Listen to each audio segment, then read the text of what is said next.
O depoimento mais recente de Mauro Cid ferrou completamente com Bolsonaro e Walter Braga Neto. O entorno dos dois está apavorado porque se Cid, mesmo omitindo tantas informações no passado, manteve o seu acordo de delação premiada, é porque ele deu informações cruciais para incriminar Bolsonaro. E o que é mais interessante nessa última delação do Mauro Cid foi que ele trouxe algumas informações que mostram que toda a leitura que nós fizemos no canal, desde o início desses inquéritos e dessas especulações a respeito de Bolsonaro, foram leituras corretas. Nós acertamos em 100% e é claro que eu preciso agradecer a todos vocês. Só que me deixa um pouco preocupado as informações recentes que estão vindo e toda essa situação me deixa preocupado porque Mauro Cid deveria ter tido o acordo de delação premiada anulado, ele não teve. E Alexandre de Moraes precisa se afastar desse inquérito envolvendo Bolsonaro para depois não ser acusado de imparcialidade. E o Gilmar Mendes já começou a dar algumas declarações, quase que antecipando uma pena de Bolsonaro, o que não pode acontecer. Bolsonaro está na porta da prisão. Na porta da prisão. Nós não podemos dar margem para depois suspensões e nulidades jurídicas para livrarem Bolsonaro da prisão. O que você achou dessa delação de Mauro Cid? Ele manteve os direitos porque dedurou o Bolsonaro gostoso?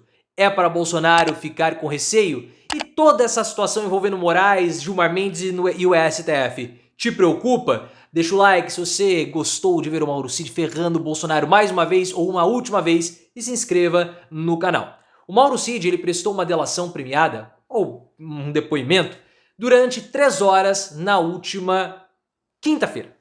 O Cid, ele omitiu algumas informações, principalmente sobre o plano de executar o Alexandre de Moraes, o Lula e o Geraldo Alckmin, e esse plano ele foi resgatado de arquivos que foram deletados do computador do Mauro Cid ou dos dispositivos eletrônicos. E nesse depoimento no STF, que foi feito ao Alexandre de Moraes e também à PGR, Cid falou por 3 horas. E nessas 3 horas ele confirmou que houve uma reunião na casa do Walter Braga Neto. Ele não esteve presente no momento em que começaram a discutir sobre o plano de assassinato. Ele nem sabe se houve isso de fato porque ele não estava presente. E ele falou que as informações dele eram informações escassas porque ele não tinha acesso a todas as reuniões. Isso que ele falou.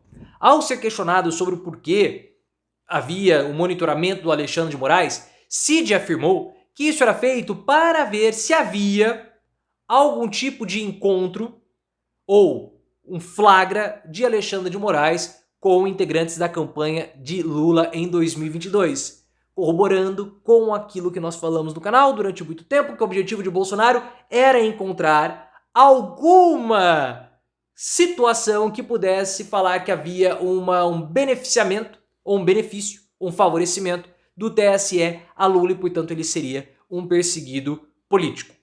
Essa delação do Mauro Cid é um péssimo sinal para Bolsonaro e para o Walter Braga Neto, segundo a Bela Megali do O Globo. O entorno dos dois políticos vê com muito maus olhos essa situação. E por quê? Porque, pelo rigor da lei, Mauro Cid deveria ter perdido a sua delação, mas ele não perdeu. Se Mauro Cid não perdeu a sua delação, foi porque ele trouxe informações importantes. E quais seriam essas informações importantes? Informações que mostram que Bolsonaro tinha conhecimento de tudo e por isso que houve a possibilidade do encerramento do inquérito.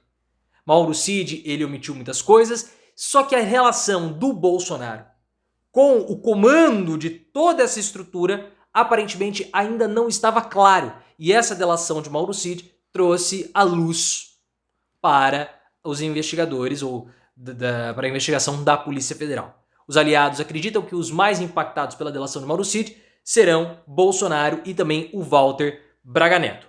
A Raquel Landim, do UOL, fez um questionamento muito importante. Porque ela questionou a seguinte coisa. O Mauro Cid, ele entregou o Braga Neto e salvou o Bolsonaro? Isso tudo é muito estranho. E o questionamento da Raquel Landim surge pelo seguinte. Se o Mauro Cid descumpriu a delação premiada, os acordos, ele deveria ter perdido o benefício da delação premiada. Mas ele não perdeu. Se era para perder e ele não perdeu, é porque ele fez o elo para associar o Bolsonaro a toda a trama do 8 de janeiro. E o que chamou a atenção da Raquel Landim foi que até a delação do Mauro Cid, o Centrão estava em silêncio.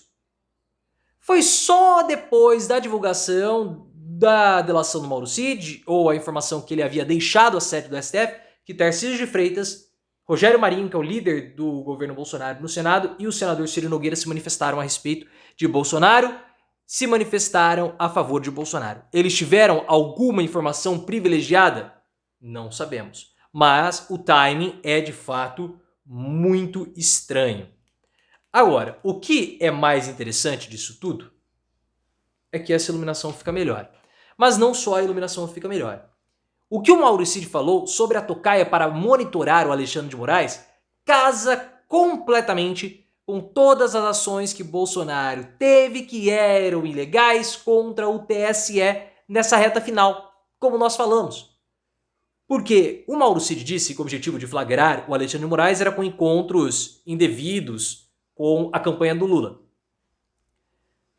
A minuta do golpe tinha como objetivo não um golpe de Estado, mas uma intervenção no TSE para quê? Quebrar sigilos telefônicos e telemáticos dos integrantes do TSE, incluindo Alexandre de Moraes. Walter Delgatti, que foi chamado por Carla Zambelli para fazer o quê? Invadir os e-mails do Alexandre de Moraes e de integrantes do TSE.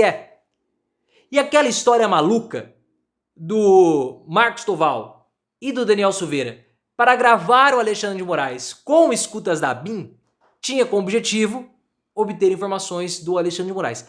Tudo isso tinha como qual finalidade? Encontrar e-mails, textos, documentos comprometedores que pudessem falar que havia um conluio do Alexandre de Moraes com a campanha do Lula para que o Bolsonaro fosse derrotado e posteriormente preso. Porque Bolsonaro sempre soube depois da pandemia que ele seria preso. Então ele queria criar uma narrativa para propagar para a comunidade internacional que o judiciário brasileiro estava contra ele. Primeiro queria derrubá-lo da campanha política e depois prendê-lo.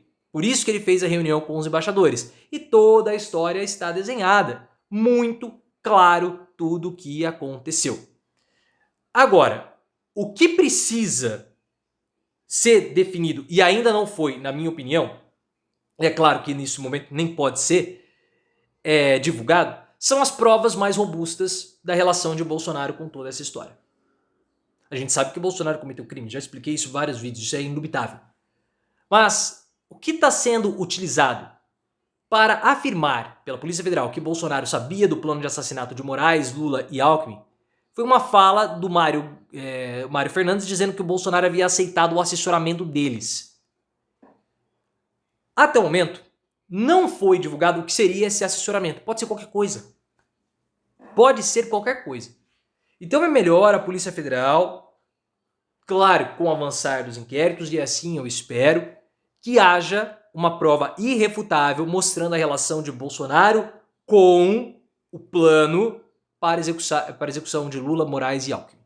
Como eu já falei várias vezes, Bolsonaro nunca deu uma ordem direta. Bolsonaro, na hora que Cid vendeu as joias, o que ele falou? Se livra disso aí. O que Cid poderia fazer? Poderia ter dado de presente para a esposa, poderia ter jogado no rio ou poderia ter vendido. Cid vendeu. E Bolsonaro falou, não fui eu que ordenei, ele que vendeu. Ele jogou a culpa no Cid. Então Bolsonaro sempre foi dúbio. Nós precisamos entender de verdade o que é esse assessoramento para não colocar Bolsonaro numa condenação frágil para que ele possa se livrar depois. E uma outra preocupação que eu tenho é com a cautela que o STF precisa ter. Moraes não pode seguir nos processos de Bolsonaro. Ele fez tudo o que tinha que fazer. Tudo. Quando ele leva em consideração um plano de assassinato e fala que Bolsonaro tinha consciência desse plano, Moraes é parte interessada nisso, então ele não pode julgar aqueles que quiseram matá-lo, incluindo Bolsonaro. Ele abre espaço para uma nulidade processual. E mais ainda, Gilmar Mendes já falou que há um crime consumado de golpe de Estado. Ele não pode falar isso, porque parece que ele está antecipando a sentença. Nesse momento, o STF tem que ficar em silêncio. Fazer igual o Paulo Gonet. Discreto, silencioso, para evitar depois uma distribuição de nulidades, como foi a Operação Satyagraha.